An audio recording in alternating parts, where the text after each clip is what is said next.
Hello, beautiful people. I wanted to show you how you can include symbolism in your myth if you're having trouble meeting that part of the rubric. So, first, I want to remind you what symbolism is. Do you remember when we read The Burrow and the Fox? And when we saw the fox show up in that story, we thought, there must be something tricky going on. That's because a fox often symbolizes trickery or deception, someone who's really smart but also can kind of be a liar. Think about the fox in the movie Zootopia. A lot of you really brilliantly referenced that as a great example. We see symbols all the time.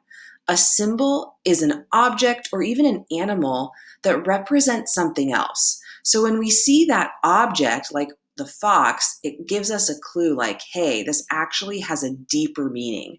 So everything from a fox to a burrow to a snake or even a star has deeper meaning. It represents something else. That's what a symbol is.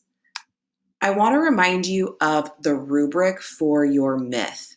Go ahead and look at the second row, the use of language row.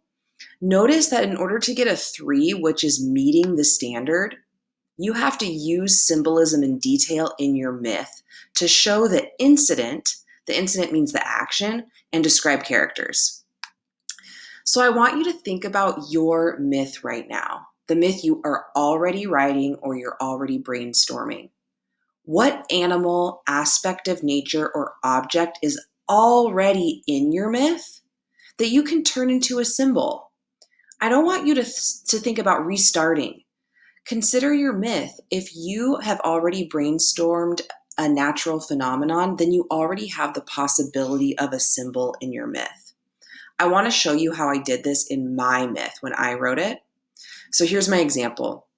My myth is called The Lone Wolf and the Moon. And a wolf on the surface is just this cool animal, but it actually has a deeper meaning. So think about when you see a wolf in a movie or in a book, what feelings does it suggest? What do you think it's going to represent?